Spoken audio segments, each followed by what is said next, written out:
ನಮಸ್ತೆ TV 20 news Kannada ವಾಹಿನಿಗೆ ಸ್ವಾಗತ. ಗುಂಡ್ಲುಪೇಟೆ ಪಟ್ಟಣದಲ್ಲಿ ದಿನಾಂಕ 6-12-2024 87ನೇ ಅಖಿಲ ಭಾರತ ಕನ್ನಡ ಸಾಹಿತ್ಯ ಪರಿಷತ್ತಿನ ಸಾಹಿತ್ಯ ಸಮ್ಮೇಳನದ ಕನ್ನಡದ ತೇರನ್ನ ಪಟ್ಟಣದ ಶಿವಾನಂದ ಸ್ಮಾರಕದ ಮುಂಭಾಗ ಸ್ವಾಗತ ಮಾಡಲಾಗಿದೆ. ಈ ಕಾರ್ಯಕ್ರಮದಲ್ಲಿ ಕನ್ನಡ ಪರ ಸಂಘಟನೆಗಳು, ತಾಲೂಕು ಆಡಳಿತ ವರ್ಗದವರು ಉಪಸ್ಥಿತರಿದ್ದರು. ಕನ್ನಡದ ತೇರು ಚಾಮರಾಜನಗರ ರಸ್ತೆ ಹಾಗೂ ಮೈಸೂರು ಊಟಿ ರಸ್ತೆಯಲ್ಲಿ ಮೆರವಣಿಗೆ ಮೂಲಕ ಅದ್ದೂರಿಯಾಗಿ ಸ್ವಾಗತ ಮಾಡಲಾಗಿದೆ. ಈ ಸಂದರ್ಭದಲ್ಲಿ ಕರ್ನಾಟಕ ಕಾವಲು ಪಡೆಯ ತಾಲೂಕು ಅಧ್ಯಕ್ಷರು ಆದ ಎ ಅಬ್ದುಲ್ ಮಾಲಿಕ್ ಮಾತನಾಡಿ ಕನ್ನಡದ ಬಗ್ಗೆ ಹಲವು ವಿಚಾರಗಳನ್ನು ತಿಳಿಸಿದರು. ಇದೇ ವೇಳೆ ಕನ್ನಡ ಸಾಹಿತ್ಯ ಪರಿಷತ್ತಿನ ಜಿಲ್ಲಾಧ್ಯಕ್ಷರು ಆದ ಎಂ ಶೈಲಕುಮಾರ್ ಮಾತನಾಡಿದರು ಹಾಗೂ ಕನ್ನಡ ಪರ ಹಿರಿಯ ಹೋರಾಟಗಾರರು ಆದ ಬ್ರಹ್ಮಾನಂದ ಕರ್ನಾಟಕ ರಕ್ಷಣಾ ವೇದಿಕೆ ಜಿಲ್ಲಾ ಕಾರ್ಯದರ್ಶಿಗಳು ಆದ ರಿಯಾಜ್ ಪಾಷಾ, ಮಾನವ ಬಂಧುತ್ವ ವೇದಿಕೆ ಸಂಚಾಲಕರು ಮಾಡ್ರಹಳ್ಳಿ ಸುಭಾಷ್ ಮಾತನಾಡಿದರು.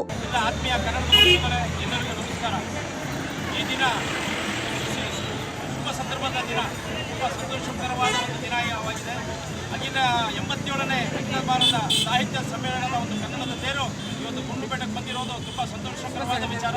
ಎಲ್ಲ ಕನ್ನಡ ಪರ ಸಂಘಟನೆಗೆ ಒಗ್ಗೂಡಿ ಇವತ್ತು ಈ ಒಂದು ಕನ್ನಡದ ತೇರನ್ನು ತಾಯಿ ಭುವನೇಶ್ವರಿಯನ್ನು ಇವತ್ತು ಸ್ವಾಗತ ಮಾಡಿದ್ದೇವೆ. ಎಲ್ಲರಿಗೂ ಶುಭವಾಗಲಿ. ಜೈ ಕನ್ನಡಾಂಬೆ, ಜೈ ಭುವನೇಶ್ವರಿ.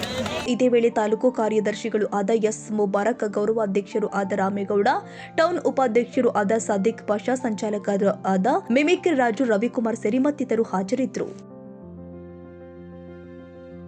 ಕನ್ನಡಿಗರ ಮೆಚ್ಚಿನ ನಿಮ್ಮ ಟಿವಿ 20 ಕನ್ನಡ ವಾಹಿನಿ ಇದೀಗ ಟಿವಿಯಲ್ಲಿ ಲಭ್ಯ. ಕರ್ನಾಟಕ ಮತ್ತು ದೇಶ ವಿದೇಶದ 360 ಡಿಗ್ರಿ ಸುದ್ದಿ ವಿವರವನ್ನ ಪಡೆಯುವುದಕ್ಕೆ ಟಿವಿ 20 ವಾಹಿನಿಯನ್ನು ಲೈಕ್ ಮಾಡಿ, ವಿಡಿಯೋಗಳನ್ನು ಶೇರ್ ಮಾಡಿ, ಕಮೆಂಟ್ ಮಾಡಿ, ಸಬ್ಸ್ಕ್ರೈಬ್ ಮಾಡಿ. HCN ಕೇಬಲ್ 842 ನಂಬರ್ನಲ್ಲಿ ಹುಕ್ಕೇರಿ ತಾಲೂಕು ಹಾಗೂ ಸಂಕೇಶ್ವರದ ಸುತ್ತಮುತ್ತಲಿನ ಹಳ್ಳಿಗಳಲ್ಲಿ ಲಭ್ಯ. PCN ಕೇಬಲ್ 129 ನಂಬರ್ನಲ್ಲಿ ಹಾರುಗೆರೆ ಸುತ್ತಮುತ್ತಲಿನ ಹಳ್ಳಿಗಳಲ್ಲಿ ಲಭ್ಯ. ರಾಯಬಾಗ್ ಡಿಜಿಟಲ್ ಚಾನೆಲ್ ಕೇಬಲ್ 80ನೇ ನಂಬರ್ನಲ್ಲಿ ರಾಯಬಾಗ ತಾಲೂಕಿನ ಸುತ್ತಮುತ್ತಲಿನ ಹಳ್ಳಿಗಳಲ್ಲಿ ಲಭ್ಯ. UDCN ಕೇಬಲ್ ನೆಟ್ವರ್ಕ್ ಉಗಾರ ಸುತ್ತಮುತ್ತಲಿನ ಹಳ್ಳಿಗಳಲ್ಲಿ ನಿಮ್ಮ ಟಿವಿ 20 ಕನ್ನಡ ವಾಹಿನಿಯೂ ಲಭ್ಯ.